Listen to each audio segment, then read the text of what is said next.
अगर आप उत्तर प्रदेश में रहते हैं और वृद्धावस्था पेंशन, विधवा पेंशन या दिव्यांग पेंशन का इंतजार कर रहे हैं, तो आज की ये जानकारी आपके लिए सिर्फ जरूरी नहीं, बल्कि बहुत जरूरी है। क्योंकि सवाल सिर्फ इतना नहीं है कि पेंशन कब आएगी। असली सवाल ये है कि आपके खाते में कितना पैसा आएगा, किन लाभार्थियों का भुगतान पहले हो सकता है, और अगर आपका फिंगरप्रिंट या ई-केवाईसी पूरा नहीं हो पा रहा है, तो आखिर क्या करना होगा। और सबसे बड़ी बात, 3,000 रुपए और 4,500 रुपए को लेकर जो चर्चा पूरे प्रदेश में चल रही है, उसकी सच्चाई क्या है। क्या इस समय 4,500 मिल रहा है या अभी सिर्फ 3,000 की ही बात है। वीडियो को पूरा देखिए, क्योंकि आगे हम पेंशन भुगतान के साथ साथ लाइफ सर्टिफिकेट, आधार, ई-केवाईसी, डीबीटी और एनपीसीआई मैपिंग से जुड़ी सारी जरूरी बातें बहुत आसान भाषा में समझेंगे। दोस्तों, पहले तो मुझे ये बताइए, क्या आपके परिवार में कोई बुजुर्ग, विधवा महिला या दिव्यांग व्यक्ति है जिसकी पेंशन अभी तक नहीं आई? कमेंट में जरूर लिखिए। आपकी एक छोटी सी बात दूसरे लाभार्थियों के काम आ सकती है। अब चलिए सबसे पहले मौजूदा पेंशन अपडेट की बात करते हैं। उत्तर प्रदेश की वृद्धावस्था, विधवा और दिव्यांग पेंशन लाभार्थियों के लिए भुगतान प्रक्रिया को लेकर नई जानकारी सामने आई है। लंबे समय से जिन लाभार्थियों को अपनी पेंशन का इंतजार है, उनके बीच सबसे बड़ा सवाल यही घूम रहा है कि खाते में पैसा आखिर कब आएगा। बताई जा रही जानकारी के अनुसार पेंशन भुगतान के लिए जरूरी सत्यापन और रिकॉर्ड से जुड़े काम अभी चल रहे हैं। यानी जिन लाभार्थियों के दस्तावेज पूरे हैं, सत्यापन पूरा हो चुका है और जरूरी प्रक्रिया पूरी है, उनके भुगतान की प्रक्रिया आगे बढ़ सकती है। लेकिन यहाँ एक बहुत जरूरी बात समझना बेहद जरूरी है। हर लाभार्थी के खाते में पैसा एक ही समय पर आएगा, ये जरूरी नहीं है। भुगतान प्रक्रिया में सत्यापन, डेटा अपडेट और बैंकिंग से जुड़ी प्रक्रियाओं का असर पड़ सकता है। इसलिए अगर आपके पड़ोसी के खाते में पैसे आ गए और आपके अभी नहीं आए, तो घबराइए मत, प्रक्रिया अलग अलग हो सकती है। दोस्तों, अगर आपको ये जानकारी समझ में आ रही है और लगता है कि ये आपके किसी रिश्तेदार या पड़ोसी के काम आ सकती है, तो अभी वीडियो को लाइक कर दीजिए और चैनल को सब्सक्राइब करना बिल्कुल न भूलें, क्योंकि ऐसी अपडेट्स लगातार आती रहती हैं। अब बात करते हैं सबसे ज्यादा चर्चा वाले 3,000 और 4,500 रुपए की। इस समय 4,500 रुपए को लेकर काफी बातें सामने आ रही हैं, लेकिन इसे लेकर किसी भी दावे को सीधे पक्का सरकारी भुगतान मान लेना सही नहीं होगा।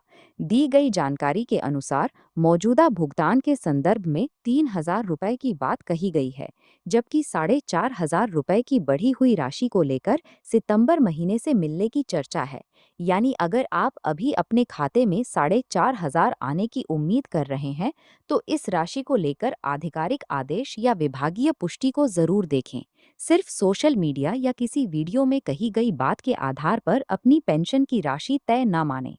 दोस्तों, अब एक बात और, अगर आप दिव्यांग या विधवा पेंशन के लाभार्थी हैं, तो आपकी श्रेणी के कुछ लाभार्थियों का भुगतान प्राथमिकता के आधार पर होने की बात कही जा रही है। खास तौर पर निराश्रित महिलाओं और दिव्यांग लाभार्थियों को लेकर ये जानकारी सामने आई है। इसके बाद वृद्धावस्था पेंशन के लाभार्थियों का भुगतान किया जा सकता है। हालांकि वास्तविक भुगतान का क्रम विभागीय प्रक्रिया और सत्यापन पर निर्भर करेगा, इसलिए धैर्य रखना बहुत जरूरी है। अब जरा अपने घर के बुजुर्गों के बारे में सोचिए।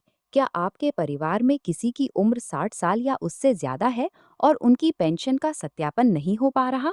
क्या उनका फिंगरप्रिंट मशीन पर बार बार फेल हो रहा है? अगर हाँ, तो आगे की जानकारी आपके लिए बहुत महत्वपूर्ण है। उम्र बढ़ने के साथ कई बुजुर्गों के फिंगरप्रिंट साफ तरीके से स्कैन नहीं हो पाते। ऐसे में ई-केवाईसी या लाइफ सर्टिफिकेट की प्रक्रिया में परेशानी आ सकती है। अगर फिंगरप्रिंट काम नहीं कर रहा है, तो संबंधित सीएससी सेंटर या निर्धारित सेवा केंद्र पर जाकर उपलब्ध वैकल्पिक प्रक्रिया के बारे में जानकारी ली जा सकती है। कुछ मामलों में आंखों की स्कैनिंग यानी आइरिस के माध्यम से भी पहचान सत्यापन की सुविधा उपलब्ध हो सकती है। लेकिन अगर फिंगरप्रिंट और आइरिस दोनों से समस्या आ रही है, तो यहाँ सबसे जरूरी कदम है स्थानीय समाज कल्याण विभाग के संबंधित अधिकारी या कर्मचारी से संपर्क करना। क्योंकि ऐसे मामलों में लाभार्थी की स्थिति के अनुसार आगे की प्रक्रिया बताई जा सकती है। इसलिए सिर्फ फिंगरप्रिंट फेल होने की वजह से परेशान होकर बैठने की जरूरत नहीं है। संबंधित अधिकारी से अपनी समस्या जरूर बताइए और पूछिए कि आपके मामले में लाइफ सर्टिफिकेट या सत्यापन की वैकल्पिक प्रक्रिया क्या है। अगर आपके घर में कोई बुजुर्ग लाभार्थी है, तो ये जानकारी उनके साथ जरूर शेयर कीजिए। हो सकता है किसी परिवार के लिए यही छोटी सी जानकारी बहुत काम की साबित हो। दोस्तों, अभी कमेंट में जरूर बताइए, क्या आपके घर में किसी बुजुर्ग का फिंगरप्रिंट फेल हो रहा है या आपने कोई वैकल्पिक तरीका अपनाया है। आपकी जानकारी दूसरे लोगों के लिए बहुत मददगार साबित हो सकती है। अब आगे बढ़ते हैं उस प्रक्रिया पर जिसे लेकर सबसे ज्यादा सावधानी बरतने की जरूरत है। पेंशन का भुगतान सिर्फ लाभार्थी का नाम सूची में होने से ही पूरा नहीं हो जाता। बैंक खाता, आधार और डीबीटी से जुड़ी जानकारी भी सही होना जरूरी है। सबसे पहले अपनी आधार ई-केवाईसी की स्थिति जांचें। अगर ई-केवाईसी अधूरी है, तो उसे निर्धारित प्रक्रिया के अनुसार पूरा करवाना जरूरी हो सकता है। इसके बाद बैंक खाते में आधार लिंक है या नहीं, ये भी जांच लें। साथ ही डीबीटी की स्थिति और एनपीसीआई मैपिंग की जानकारी भी बैंक से जरूर कंफर्म करें, क्योंकि सरकारी योजनाओं के भुगतान में बैंकिंग और आधार से जुड़ी तकनीकी स्थिति बहुत महत्वपूर्ण हो सकती है। यहाँ एक बात खास तौर पर ध्यान रखें, सिर्फ ये मान लेना कि मेरा बैंक अकाउंट चालू है इसलिए पैसा आ जाएगा पर्याप्त नहीं है। बैंक खाते की स्थिति, आधार लिंकिंग और डीबीटी से जुड़ी जानकारी सही है या नहीं, इसे पहले ही जांच लेना बेहतर है। अगर आपका खाता किसी दूसरे बैंक में है, आधार किसी और खाते से लिंक है या एनपीसीआई मैपिंग में कोई समस्या है, तो बैंक से संपर्क करके सही स्थिति पता करें। और अगर आपने ये सभी प्रक्रियाएं पूरी कर रखी हैं, तो भुगतान जारी होने के बाद बैंक खाते में राशि दिखाई देने में कुछ समय लग सकता है। इसलिए भुगतान प्रक्रिया शुरू होने के तुरंत बाद घबराने के बजाय बैंक खाते और संबंधित माध्यम से स्थिति जांचते रहें। दोस्तों, अगर आपको लगता है कि ये जानकारी किसी काम की है, तो वीडियो को शेयर जरूर कर दीजिए, क्योंकि पेंशन की खबर सिर्फ एक व्यक्ति की खबर नहीं होती। कई परिवारों के लिए यही राशि दवा, राशन और रोजमर्रा की जरूरतों का सहारा होती है। अब यहाँ आपके लिए एक जरूरी सवाल है, क्या आपके परिवार में किसी की वृद्धावस्था, विधवा या दिव्यांग पेंशन अभी तक नहीं आई है? और अगर नहीं आई है, तो क्या उनका लाइफ सर्टिफिकेट और आधार ई-केवाईसी पूरा है? अगर आपको पता है तो कमेंट में जरूर बताइए कि आपकी पेंशन किस श्रेणी की है और अभी आपका स्टेटस क्या दिखा रहा है। आपके जवाब से दूसरे लाभार्थियों को भी अपनी स्थिति समझने में मदद मिल सकती है। दोस्तों, अब एक बार फिर 4,500 वाली चर्चा को बहुत साफ तरीके से समझ लेते हैं। दी गई जानकारी के अनुसार 4,500 रुपए की राशि को लेकर चर्चा है और इसे सितंबर से मिलने की बात कही जा रही है। लेकिन अभी इसे हर लाभार्थी के लिए निश्चित और लागू भुगतान मानना सही नहीं होगा, जब तक संबंधित विभाग की आधिकारिक पुष्टि सामने न हो। इसलिए अगर कहीं आपको 4,500 को लेकर बहुत बड़ा दावा दिखाई देता है, तो सबसे पहले ये देखें कि उसके पीछे आधिकारिक आदेश है या नहीं। वही मौजूदा जानकारी में 3,000 रुपए के भुगतान की बात कही गई है और 31 अगस्त से पहले बैंक खाते में राशि भेजे जाने की बात भी बताई गई है। लेकिन वास्तविक क्रेडिट आपके सत्यापन, भुगतान प्रक्रिया और बैंकिंग स्थिति पर निर्भर कर सकता है। यही वजह है कि अभी सबसे जरूरी काम पैसा आने का इंतजार करना नहीं, बल्कि अपने दस्तावेज और बैंकिंग जानकारी को सही रखना है। लाइफ सर्टिफिकेट की स्थिति जांचिए, आधार ई-केवाईसी चेक कीजिए, बैंक खाते में आधार लिंकिंग की पुष्टि कीजिए, डीबीटी सक्रिय है या नहीं, बैंक से पूछिए, एनपीसीआई मैपिंग सही है या नहीं, ये भी कंफर्म कर लीजिए। और अगर फिंगरप्रिंट की समस्या है, तो सीएससी सेंटर या संबंधित समाज कल्याण विभाग से संपर्क कीजिए, क्योंकि अगर किसी प्रक्रिया में कमी रह जाती है, तो भुगतान में देरी हो सकती है। और एक बहुत ज़रूरी सावधानी, किसी अनजान व्यक्ति को OTP, ATM pin, bank password या अन्य गोपनीय बैंकिंग जानकारी बिल्कुल न दें।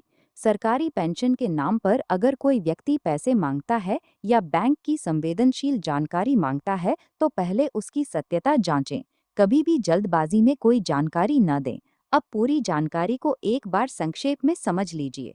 उत्तर प्रदेश के पेंशन लाभार्थियों के भुगतान को लेकर प्रक्रिया आगे बढ़ने की जानकारी सामने आई है।